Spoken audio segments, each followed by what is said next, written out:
11 पढ़ना है, chapter number 11 का। आज जो हमारा टॉपिक है वो है स्पीड ऑफ साउंड। तो स्पीड ऑफ साउंड के बारे में कुछ फैक्ट्स पढ़ते हैं। पहला, sound waves can be transmitted by any medium containing particles that can vibrate.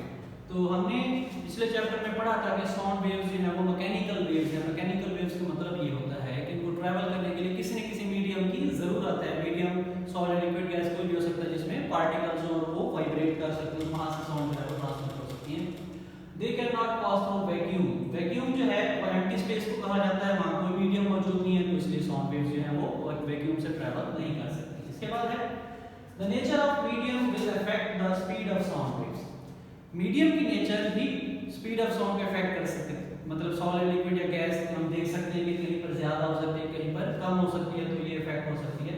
In general the speed of sound in a liquid is 5 times that in gases.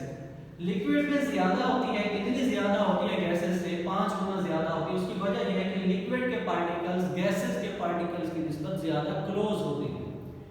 The speed of sound in solid is about 15 times that in gases. Solid में जो speed है वो gases से 15 गुना ज्यादा है। उसकी वजह क्या है कि सॉलिड के पार्टिकल्स रीजनली हेल्ड होते हैं बनिस्बत किसके? गैसेस के पार्टिकल्स के। The speed of sound in air is affected by the changes in some physical conditions such as temperature, pressure, humidity. Temperature, pressure, humidity, हवा में नमी वगैरह, या temperature, pressure कम होने की वजह से या ज्यादा होने की वजह से स्पीड ऑफ साउंड जो है वो कम ज्यादा हो सकती है।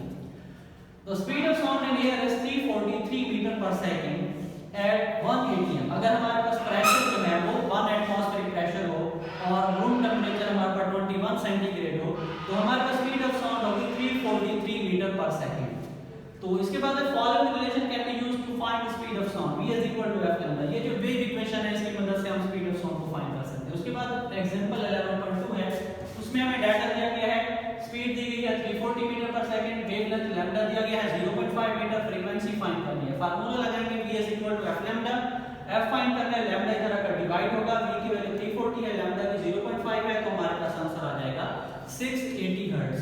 तो ये लेक्चर आज का कंप्लीट हो गया। इंशाल्लाह अगले लेक्चर में